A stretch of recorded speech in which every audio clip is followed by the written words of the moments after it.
नमस्कार विद्यार्थी मित्रांनो, साकार फोरममध्ये आपलं पुन्हा एकदा स्वागत आहे. आपण सोशियोलॉजी ऑप्शनल समाजशास्त्र वैकल्पिक विषय यामधला आपण 2 व्हिडिओ ऑलरेडी आपण बघितले, 2 लेक्चर आपले ऑलरेडी झाले आहेत. तर त्या लेक्चरचा थोडासा संदर्भ लावतो की आपण कुठला पॉईंट शिकतोय आणि त्या पॉईंटमधला आपण काय शिकतोय. तर आपला पेपर 1 आहे. पेपर 1चं नाव काय मित्रांनो? आपल्या पेपर 1चं नाव आहे समाजशास्त्राची मूलभूत तत्वे. या पेपर 1 मधला पहिला जो पॉइंट आहे, पहिला जो मुद्दा आहे तो आहे समाजशास्त्र एक ज्ञानशाखा. हे त्या पॉइंटचं नाव आहे आणि त्या पॉइंटमध्ये खाली 3 सब पॉइंट दिलेले आहेत. काय आहेत? 3 सब पॉइंट आहेत.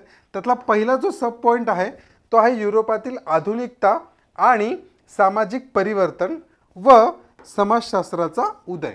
आता हे थोडंसं मागे पुढे दिलेलं आहे. तर आपण काय करतोय? समाजशास्त्राचा उदय, ओके, समाजशास्त्राचा उदय आणि युरोपातील आधुनिकता याला आपण कनेक्ट केलं. काय कनेक्ट केलं आपण? तर आपण समाजशास्त्राचा जो उदय होता त्याची पार्श्वभूमी बघायला सुरुवात केली. म्हणजे युरोपातील आधुनिकतेच्या आधी पण काय पार्श्वभूमी होती प्रत्येक समाजामध्ये, म्हणजे युरोपमध्ये असेल, भारतात असेल, प्राचीन काळात असेल, मध्ययुगीन काळात असेल, आधुनिक काळात असेल, प्रबोधन काळात असेल, काय काय बदल घडलेत, कुठले कुठले विचारवंत आहेत ज्यांनी त्याच्यामध्ये आपले महत्त्वाचे योगदान दिलेत, ते पॉईंट्स आपण बघतोय. तर त्यामध्ये समाजशास्त्राच्या उदयामध्ये आपण पार्श्वभूमी बघितली, ज्यामध्ये तुम्ही बघितलं की त्या पार्श्वभूमीची जी बॅकग्राऊंड होतं ते सगळं आपण ते बघितलं त्यामध्ये समाजशास्त्रामध्ये. आता आपण समाजशास्त्राचा जो उदय आहे त्याच्या मागील काय परिस्थिती होती. परिस्थिती म्हणजे काय की समाजशास्त्राचा उदय का झाला, बरोबर आहे, कसा झाला ते आपण बघितलं. आता का झाला ते बघायचं आहे आपल्याला. म्हणजे कुठल्या कुठल्या घटना त्याच्यासाठी कारणीभूत झाल्यात. कारण 1839ला येईपर्यंत एकाच दिवसात काही समाजशास्त्र तयार होणार नाहीत.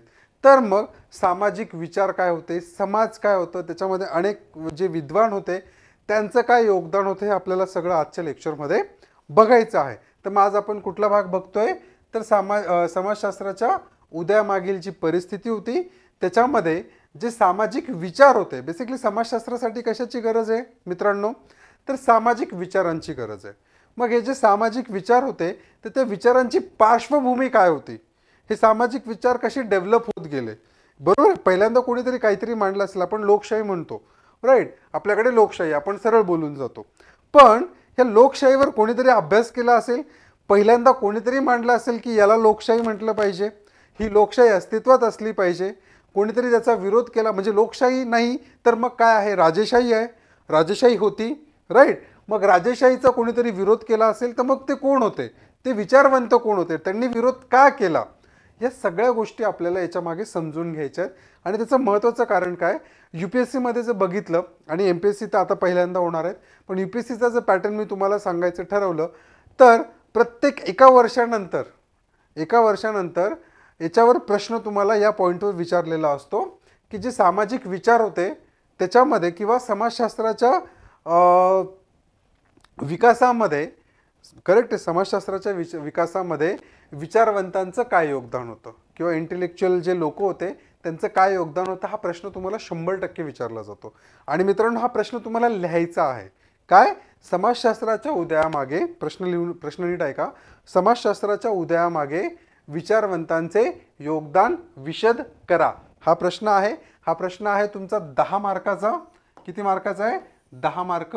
हा प्रश्न तुम्ही लिहून आम्हाला 8806798999 या नंबरवर व्हॉट्सअप करायचा आहे, मेसेज करायचा आहे. जे बेस्ट आन्सर्स असतील, जे चांगले उत्तरं असतील, बरोबर आहे, ते मी इव्हॅल्युएट करेल, ते चेक करेल आणि ते तुम्हाला लेक्चर्समध्ये मी त्या ठिकाणी त्याचं सांगेल की याच्यामध्ये त्यांनी काय लिहिलं, काय लिहायला पाहिजे होतं आणि काय त्यांचं चुकलं आहे, बरोबर आहे. ते इव्हॅल्युएशन मी 100% करेल, राईट. सो मग आजच्या पॉईंटला सुरुवात करूया.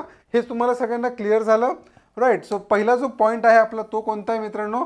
सामाजिक विचारांची पार्श्वभूमी.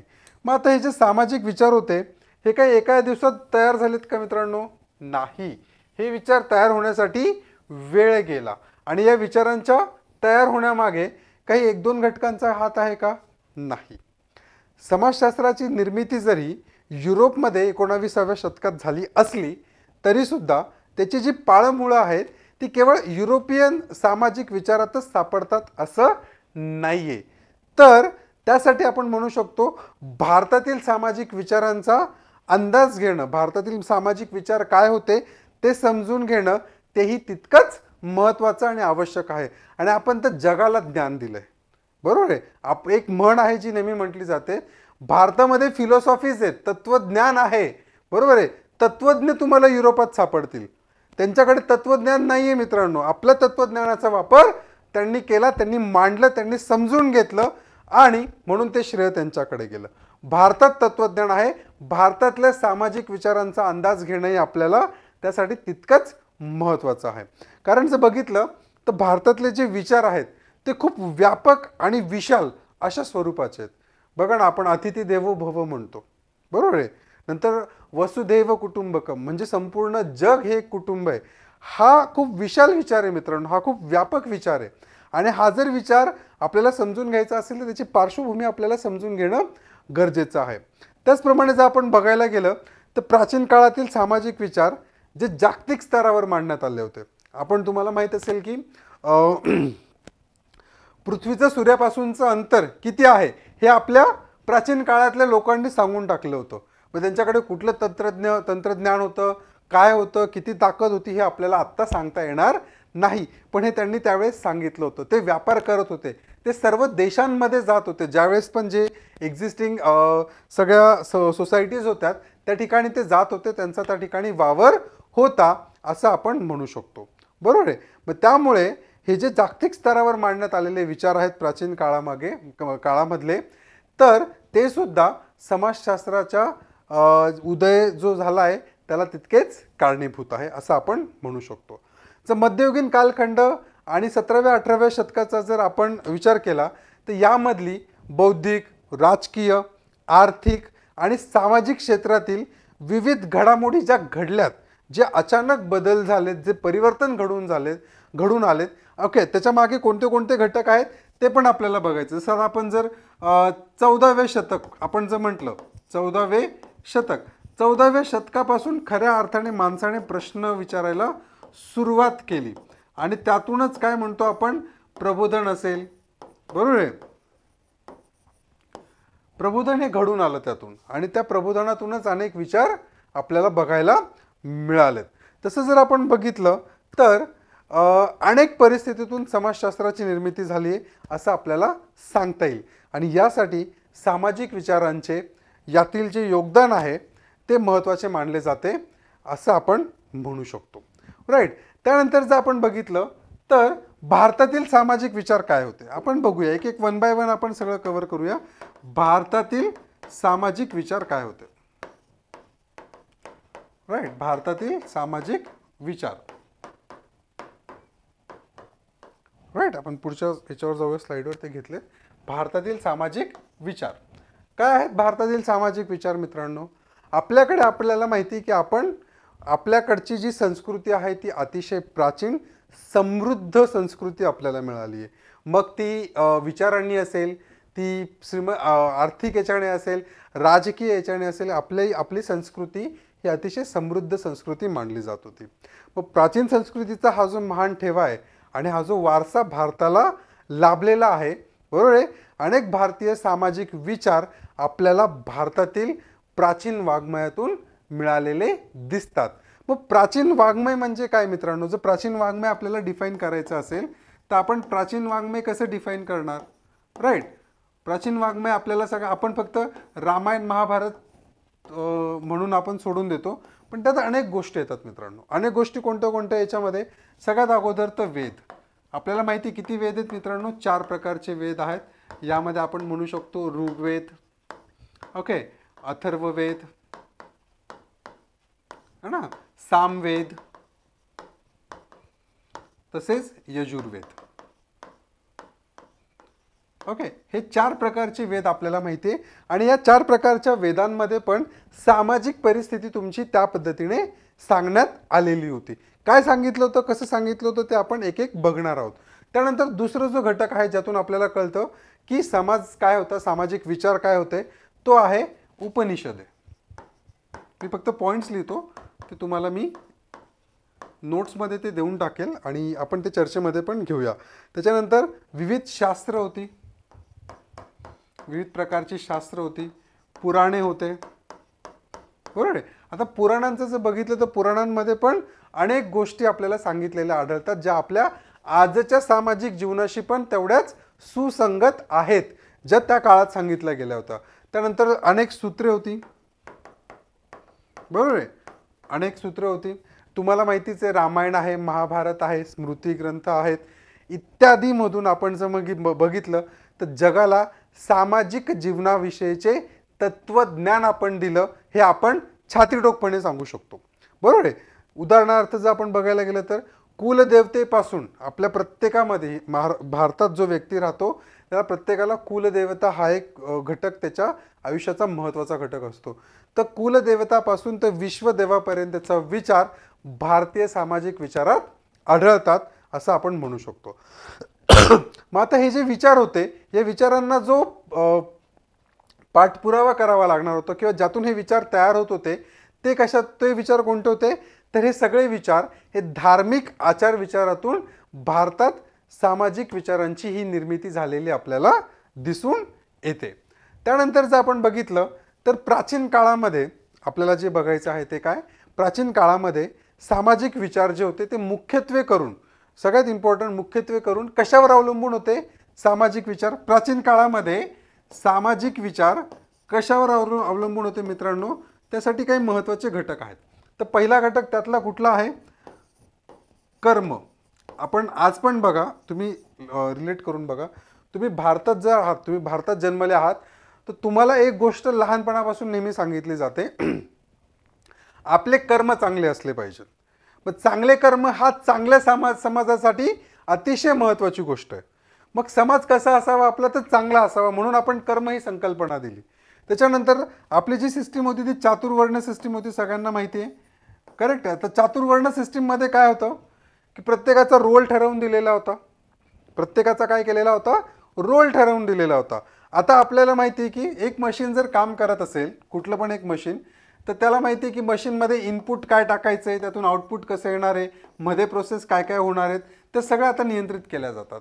तसंच चातुर्वर्णामध्ये हे सगळ्या प्रोसेस नियंत्रित केल्या गेल्या होत्या. चातुर्वर्ण सिस्टीम येण्याची जी गरज होती ती वेगळी होती त्या काळातली, ओके. त्याचा पुढे गैरवापर झाला हे आपण मान्य करू शकतो आणि मान्य करायलाच पाहिजे. पण त्या काळातली ती जी सिस्टीम होती ती जगासाठी नवीन होती आणि आत्ताच्या दृष्टीने जर बघायला गेलं त्या काळात जर हा विचार झाला असेल तर ती आधुनिक होती असं म्हणायला हरकत नाही. त्यानंतर आपण जर बघितलं तर आपल्याकडे आश्रम पद्धती पण होत्या. काय होतं मित्रांनो, आश्रम पद्धती पण आपल्याकडे बघायला मिळतात. 4 आश्रम आपल्याला सांगितलेत, बरोबर आहे. ब्रह्मचर्याश्रम, नंतर गृहस्थाश्रम, वानप्रस्थाश्रम आणि संन्यासाश्रम, असे 4 आश्रम आपल्याला सांगितलेत. 4 आश्रम म्हणजे काय, हे मानवाच्या जीवनातील काय वेगवेगळे टप्पे आहेत की या वेळेमध्ये माणसाने काय केलं पाहिजे, एका टाइम पिरियडमध्ये माणसाने काय केलं पाहिजे आणि काय नाही केलं पाहिजे, हे या ठिकाणी आपल्या प्राचीन भारतामध्ये सांगितलेलं आढळून येतं. त्यानंतर वेगवेगळे पुरुषार्थ सांगितलेत आपल्याला. नंतर सामाजिक संस्था होत्या आपल्या वेगवेगळ्या. हिंदूंचा जो जीवनविषयक दृष्टिकोन आहे हा पण अतिशय महत्त्वाचा आणि तितकाच उपयुक्त होता, बरोबर आहे. आता ह्या जर सगळ्या गोष्टी बघितलेत तर या सगळ्या गोष्टींची आपले सामाजिक विचार काय मित्रांनो निगडीत आहेत, संबंधित आहेत या सगळ्या गोष्टींची. म्हणजे आपला समाज जर बघितला तर थोड्याफार किंवा मोठ्या प्रमाणामध्ये आपल्या समाजावर या सगळ्या गोष्टींचा पगडा आज पण बघायला मिळतो. आज जरी आपण म्हटलो की आपण आधुनिक झालोत किंवा आपले विचार आधुनिक झालेत, पण या विचारांची पार्श्वभूमी आपल्याला प्राचीन भारतामध्ये सापडते, राईट. त्याच्यानंतर जर आपण बघितलं तर गीता असेल, स्मृती ग्रंथ असतील, कौटिल्याचा अर्थ किंवा अर्थशास्त्र आपण त्याला म्हणतो, राजकारणाविषयीचे विकार, यातून भारतातील सामाजिक परिस्थितीची वास्तवता आपल्याला समजून येते आणि ती समजणं अतिशय गरजेचं आहे, बरोबर आहे. त्यानंतर मनू नावाचा एक राजा आला, त्याने मनुस्मृती दिली. त्यात चांगले आणि वाईट दोघं घटक होते. चांगल्या घटकांचा जर आपण विचार केला तर त्याला आपण समाजशास्त्राचा भारतातला जनक म्हटलं पाहिजे, कारण सोसायटीला त्यांनी एका ठिकाणी आणण्याचं काम केलं आणि सोसायटीमध्ये प्रत्येकाचा रोल डिफाईन केला. हा चांगला भाग. वाईट भागावर आपल्याला चर्चा करायची नाही. ओके, ज्यात चांगलं आहे त्यात काहीतरी वाईट असणार आणि ज्यात वाईट आहे त्यात थोडंफार चांगलं आपण काढू शकतो, राईट. त्यानंतर समाजाचा सर्वस्पर्शी विचार, समाजामध्ये समस्या, त्याच्यानंतर आंतरसंबंध, यातून जर काही घटना घडल्यात तर त्याला कसं सामोरं जायचं याचं जर बेस्ट उदाहरण असेल तर ते म्हणजे काय मित्रांनो, आपलं महाभारत. महाभारतामध्ये आपण बघितलं भावाच्या विरुद्ध भाऊ उभा होता, करेक्ट आहे. ओके, भावाच्या विरुद्ध भाऊ, वडिलांच्या विरुद्ध मुलं, असं पण युद्ध झालं आणि त्यावेळेस अर्जुनाला प्रश्न पडलेत की हे तर माझे भाऊ आहे, त्यांच्यावर मी शस्त्र कसे उगारणार. आणि त्यावेळेस जे सांगण्यात आलं, करेक्ट आहे, त्यावेळेस जे सांगण्यात आलं ते सगळ्या समाजाचा सार सांगून जात आहे. प्रत्येक समाजामध्ये ती गोष्ट लागू होते असं आपण म्हणू शकतो. त्यामुळे सर्व सृष्टीचा विचार हा महाभारताचा सार आहे असं आपण म्हणू शकतो. त्यानुसार जर आपण नंतर बघितलं तर आपल्याला लक्षात येईल या सगळ्या गोष्टींमुळे भारतीय सामाजिक विचारांना एक व्यापक पाया मिळाला, बेस त्याचा खूप चांगला तयार झाला मित्रांनो. सामाजिक विचारांचा हा जो बेस होता हा खूप चांगल्या पद्धतीने तयार झाला. ओके, आणि त्याला एक विस्तारित बैठक प्राप्त झाली असं आपण म्हणू शकतो. त्यामुळे समाजशास्त्राच्या उदयामागील जी परिस्थिती आहे तिचा ज्यावेळेस आपण विचार करतो, तो विचार करताना भारतातील सामाजिक विचारांचे योगदान आपल्याला दुर्लक्षित करता येणार नाही. म्हणजे भारतातील सामाजिक विचार हे तितकेच महत्त्वाचे आहेत जेवढे आपण युरोपियन सामाजिक विचार म्हणतो, राईट. मग आता पुढे जाऊया आपण. हे समजलं सगळ्यांना? नक्की एक शॉर्ट रिव्हिजन करू याच्यामध्ये आपण, म्हणजे तुम्हाला लक्षात राहील. आपल्या भारतीय सामाजिक विचारांचा प्राय काय आहे मित्रांनो? प्राचीन वाङ्मय. या प्राचीन वाङ्मयामध्ये वेद आहेत, उपनिषदे आहेत, शास्त्रे आहेत, पुराणे आहेत, सूत्रे आहेत. या सगळ्यांचा प्रभाव भारताच्या समाजावर पडलेला मिळतो. सामाजिक विचार, भारतातील जे सामाजिक विचार आहेत ते कशावर आधारित आहेत? कर्म, चातुर्वर्ण्य, आश्रम पद्धती, सूत्र, अशा अनेक गोष्टींवर ते आधारित आहेत. आणि ज्यावेळेस आपण समाजशास्त्राचा उदय म्हणतो त्यावेळेस भारतातील सामाजिक विचारांचाही तितकाच प्रभाव समाजशास्त्राच्या उदयावर पडलेला आहे जेवढा युरोपातील आधुनिकतेचा आपण म्हणत असतो. क्लिअर आहे? जाऊया पुढच्या पॉईंटकडे. लक्षात आलं असेल तुमच्या. पुढचा पॉईंट आहे मध्ययुगीन कालखंडातील विचार. मध्ययुगातील जो कालखंड होता त्यातील विचार. आता मध्ययुगामध्ये ज्यावेळेस आपण येतो त्यावेळेस युरोपातील अनेक विचारवंत येतात. आता हे विचारवंत, ओके, आता तुम्हाला कसं आहे इथे लक्षात ठेवायचं, हे जे विचारवंत आहेत, हे विचारवंत, हा कॉलम बनवून ठेवला तरी चालेल तुम्ही असं, हा तुम्हाला कायम तुमच्यासोबत ठेवायचा. हा एक कॉलम बनवून ठेवा, कायमच बनवून ठेवा. विचारवंत, त्यांनी लिहिलेलं पुस्तक, कथा, कादंबरी, लेख, जे पण काही असेल, पुस्तक, लेख, कादंबरी, कथा, जे पण काही असेल ते या कॉलममध्ये. आणि त्याचा जो पूर्ण अन्वय अर्थ आहे, अन्वय अर्थ म्हणजे काय की त्याने त्या लेखामध्ये काय लिहिलेलं होतं, ओके, त्या लेखात काय लिहिलेलं आहे, काय त्याचे विचार होते, ते 1 किंवा 2 वाक्यामध्ये इथे.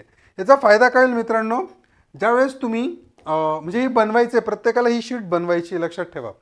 ओके, आणि मी ते विचारतो, याचा तुम्हाला बेनिफिट आत्ता नाही, तुम्हाला ज्यावेळेस तुम्ही परीक्षा द्याल त्यावेळेस तुम्हाला याचा बेनिफिट लक्षात येईल.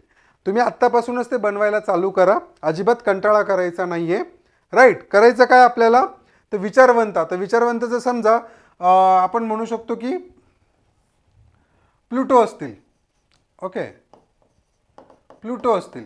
प्लुटोंचं पुस्तक कोणतं आहे, बरोबर आहे का, सांगा बरं का, मी चुकीचं लिहिलेलं आहे या ठिकाणी.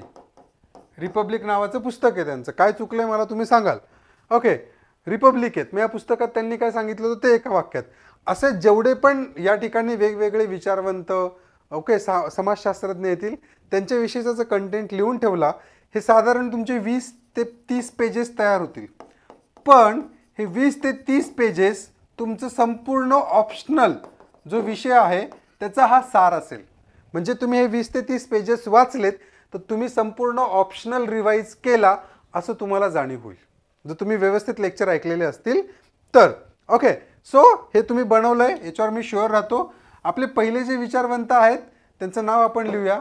ओके, जे साधारण 1200च्या काळामध्ये आपल्याला बघायला मिळतात. 1227 ते 1274चा असा काहीतरी काळ होता त्यांचा.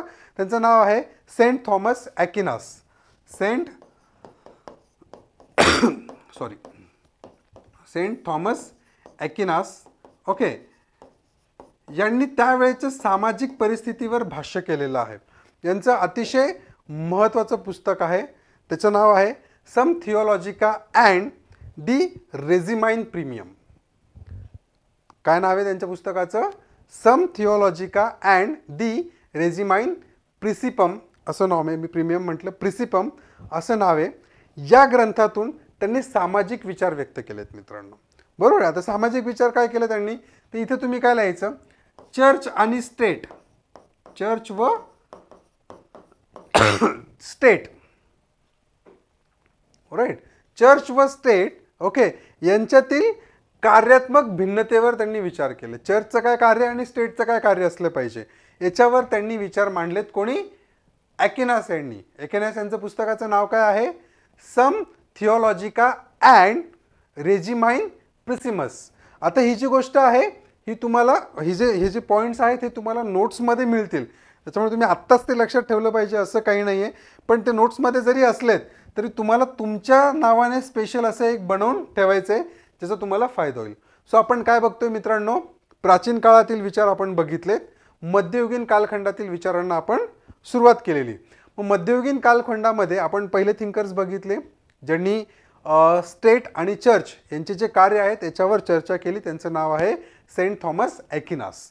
ओके, पुढे आहे इटालियन कवी ज्याला आपण डांत, मराठीत डांट म्हणतो किंवा याला आपण दांते असं पण म्हणतो, करेक्ट आहे, दांते. आता हे खूप छान होतं. त्यांनी मोनार्किया नावाचा ग्रंथ लिहिला. कुठला ग्रंथ लिहिला?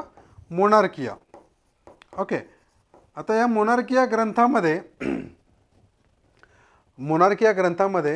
त्यांनी आपले विचार हे मांडले आणि हे जे विचार मांडले त्यांनी समाजाविषयीचे, त्यांनी लोकांना जागरूक करण्याचं काम केलं, बरोबर आहे. ह्या जागरूकतेमधून लोक विचार करू लागलेत आणि लोक आपले प्रश्न मांडू लागलेत. आणि तसं जर बघायला गेलं तर त्या काळाच्या तुलनेमध्ये हे खूप आधुनिक होते. ओके, पुढे जाऊया आपण. पुढचे जे थिंकर्स आहेत ते आहेत, आपण हे व्यवस्थित मध्ययुगीन काळातले थिंकर्स बघतोय. ओके, पुढचे जे थिंकर आहेत त्यांचं नाव आहे थॉमस मूर. हे नाव लक्षात ठेवा, हे तुम्हाला प्रत्येक ठिकाणी वापरायचं आहे, अतिशय महत्त्वाचं नाव आहे. यांचा साधारण काळ माझ्या अंदाजानुसार 1477च्या अराउंड होता. 1477 ते 1535-36च्या दरम्यानचा त्यांचा काळ होता. त्यांनी द युटोपिया नावाचा ग्रंथ लिहिलेला आहे. तुम्हाला सगळ्यांना माहिती आहे द युटोपिया, मराठीत आपण अटोपिया पण म्हणतो त्याला. द युटोपिया नावाचा ग्रंथ त्यांनी लिहिलेला आहे, बरोबर आहे. या ग्रंथातून, बरोबर आहे, तसेच जर आपण पुढे बघायला गेलं या ग्रंथातून पण त्यांनी आपले समाजविषयक विचार मांडलेत. आता या ठिकाणी या सगळ्यांनी काय कॉमन केलं आहे मित्रांनो, यांनी समाजविषयक विचार मांडलेत असं आपण म्हणू शकतो. काय मांडलेत ते आपण डिटेल ज्यावेळेस थिंकर्स बघू त्यावेळेस ते आपल्याला बघायचे आहेत, right. Sorry, okay. Thomas More लक्षात आले. Thomas More the utopia.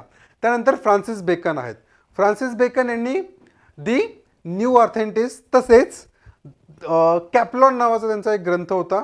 यामध्ये त्यांनी समाजविषयक विचार मांडले. तसेच त्यांचं एक पुस्तक पण होतं द सिटी ऑफ द सन. यामधून पण त्यांनी आपले समाजाविषयकचे विचार प्रकट केलेले दिसून येतात. तसं बघायला गेलं तर मध्ययुगीन कालखंडातील हे जे सगळे विचारवंत आहे त्यांनी समाजातील ज्या परिवर्तनशील शक्ती आहेत, बरोबर आहे, त्याचा अभ्यास विशेषित करून केला. म्हणजे काय की ज्या गोष्टींमुळे समाजामध्ये परिवर्तन होऊ शकतं त्या गोष्टींचा अभ्यास करायला त्या काळामध्ये सुरुवात झाली होती, मध्ययुगीन काळामध्ये, बरोबर आहे. मग प्रत्येक घटनेचा अन्वयार्थ लावण्यासाठी, त्याचा कार्यकारण संबंध करण्यासाठी त्यांनी त्याच्यामध्ये त्याचा समावेश केला, त्यांच्या विचारांमध्ये समावेश केला आणि समाजामध्ये ते बदल आपल्याला घडून आलेले दिसलेत. येतंय लक्षात मित्रांनो. मध्ययुगीन कालखंड एकदा परत रिवाइज करूया, राईट. सगळ्यात पहिला ग्रंथ कोणी लिहिला? सेंट थॉमस ॲक्विनास यांनी. त्यांच्या ग्रंथाचं नाव काय होतं? सम थिओलॉजिका अँड दी रेजिमाइन प्रिसिमस. ओके, या ग्रंथातून त्यांनी समाजशास्त्रविषयक विचार त्यांनी व्यक्त केले. त्यानंतर दुसरे जे होते ते कोण होते मित्रांनो? दांते यांचं नाव बघितलं जातं. दांते यांनी मोनार्किया ग्रंथ हा त्यांचा महत्त्वाचा होता. यामध्ये पण त्यांनी समाजशास्त्रविषयक विचार व्यक्त केले. त्यानंतर थॉमस मूर यांनी द युटोपिया नावाचा ग्रंथ लिहिला. तसेच सर फ्रान्सिस बेकिंग यांनी द न्यू ऑथेंटिस्ट, ओके, आणि कॅप्लॉन नावाचा एक थिंकर होता, त्याने द सिटी ऑफ द सन या ग्रंथातून आपले समाजशास्त्र विचार प्रकट केले. या सगळ्यांचा जो क्रिस्प होता, यांनी कोणते विचार प्रकट केले मित्रांनो, तर समाजामध्ये ज्या गोष्टी परिवर्तन घडून आणू शकतात, परिवर्तनशील विचार, मग त्याच्यामध्ये प्रत्येकाचे कार्यकारण संबंध असतील, ओके, आणि प्रत्येक घटनेचा अन्वयार्थ लावावा, यासाठी त्यांनी काय केलेत, त्यांनी विशेष करून अभ्यास केला असं आपण म्हणू शकतो. आणि त्याचा उपयोग आपल्याला समाजशास्त्राच्या उदयामागे झालेला दिसतो. करेक्ट आहे. आपण प्राचीन कालखंड बघितला, आपण मध्ययुगीन कालखंड बघितला. पुढच्या सेशनमध्ये आपण अभिजात कालखंड ते प्रबोधन कालखंड हा मोठा आणि महत्त्वाचा घटक बघणार आहोत. यामधून प्रबोधनाला कशी सुरुवात झाली आणि प्रबोधनाच्या काळामध्ये सामाजिक परिस्थिती कशी होती आणि त्याचा परिणाम समाजशास्त्राच्या उदयामागे कसा झाला हे आपल्याला पुढे बघायचं आहे. भेटूया मित्रांनो पुढच्या सेशनमध्ये. धन्यवाद.